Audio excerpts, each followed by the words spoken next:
Hello everyone, welcome to Urbanscape Bangalore, and in today's episode we will be talking about Syngoniums, or otherwise called the arrowhead plant. This is a warmth-loving plant that belongs to the Araceae family, to which the pothos also belongs.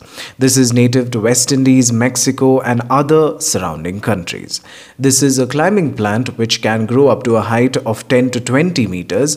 These plants are also characterized by their different colored and variegated foliage, and also for their climbing habit with the help of these adventitious roots below each node. I must tell you here that I don't like my Syngoniums growing big.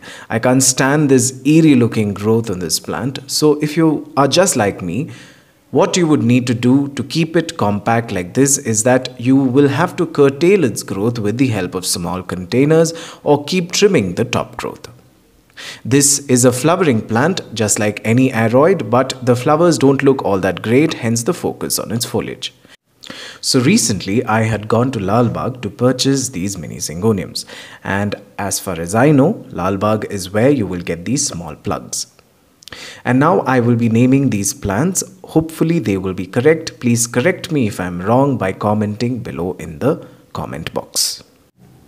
So this, I presume, is the Syngonium Moonshine, which has a dusty white color. This one is the Syngonium Bronze with its metallic leaf color. These are Syngonium Cobalt Pink with their very sharp leaves. This is the Syngonium Gold Allusion with pink veins. This is not actually a Syngonium, I guess this is a philodendron. This one with the pink colored foliage is the Syngonium Pink Allusion. This one is the normal green variety taken from this mother plant.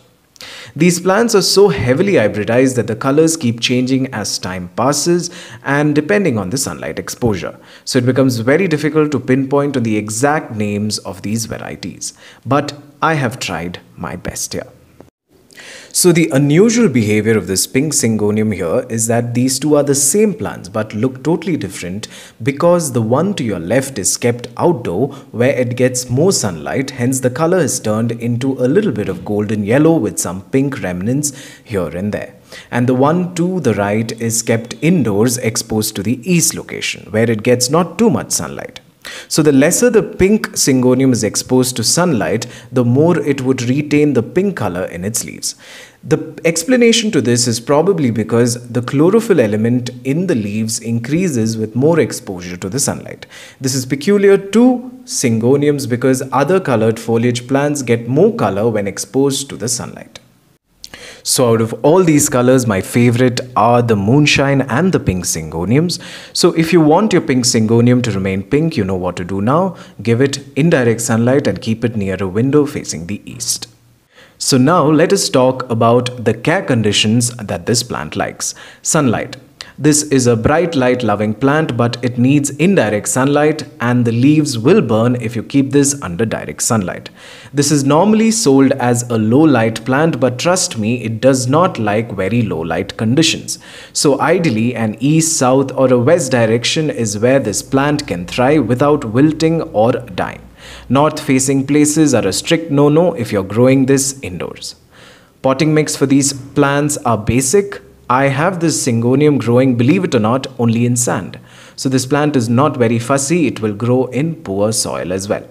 But just to maintain some tenderness in taking care of your plants, adding a little bit of compost will definitely help. So the ideal potting mix will be 40% sand, 30% compost and 30% coco peat or soil. Adding soil that retains a little bit of moisture definitely helps, because compared to the ZZ, the Syngonium is a heavy drinker, especially during summer, and will wilt if not watered. So if you are a forgetful gardener, then this plant is not for you.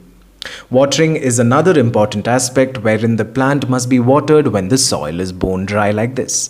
So just insert your finger inside and try pulling out some soil, and if it pours down like refined salt, then you need to water the plant. While watering, water heavily till you see the water come out like this. If you dip your finger and see the soil sticks to your finger like this, then please do not water. Overwatering will kill the plant and invite diseases. Another small USB tip would be that you can prevent fungus gnats, which are small mosquito-like insects that love moist soil, by keeping the soil dry like this for some time till you water again. The fungus gnats love consistently moist soil, and if you deprive them of that, then they will not lay their eggs in dry medium. Humidity is another important aspect to remember while taking care of this plant. Since I have kept mine in the bath, it has done really well.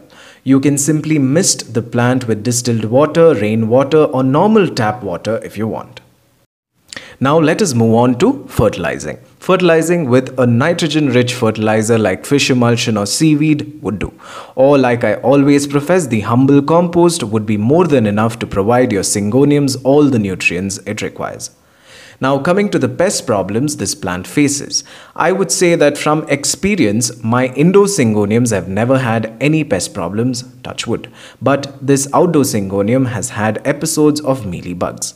So if you have noticed the same with your indoor Syngoniums, then do comment below.